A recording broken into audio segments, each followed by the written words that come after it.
So we can start from asking what political institutions engage in real discussions of questions. This takes time. Citizens can be invited to participate even at random and paid for their service to discuss deep questions in a real way. One of the issues that people sometimes talk about here is, well, you're surely not saying that people shouldn't work. No, I'm not saying people shouldn't work. People should work if they want. But it's also the case that we might be able to think about people participating as citizens as making as equally a valuable contribution to society as being in the paid workforce. People sometimes talk about a universal basic income.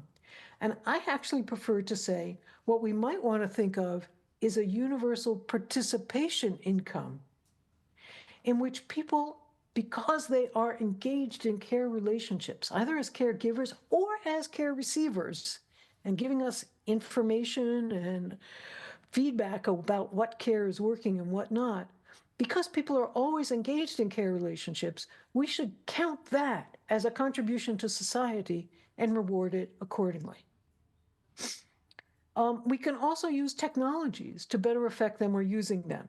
To drive, right now, technologies are mainly used to generate income and to drive people apart. But they could be used to gather information, to gather ideas, and to gather data so that people could make better and more informed decisions if they wanted to. And we might want to come to appreciate that there are ways to achieve consensus without simply voting up or down. Um, and it may be useful in small meetings, even in larger assemblies, to say, we are going to not use voting on this important question. We're going to use a form of consensus.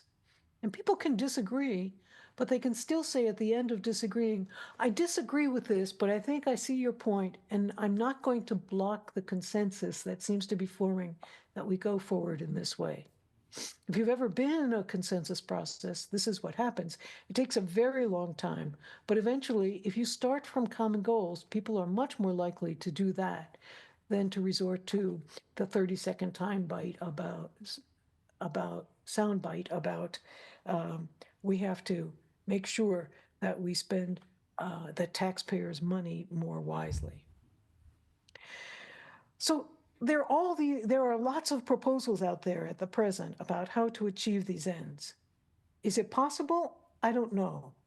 But I am pretty sure that a commitment to democratic plurality, to allowing many ways to care and be cared for, are the key to allowing us all to flourish, and to stop those who think it's fine simply to move fast and break things.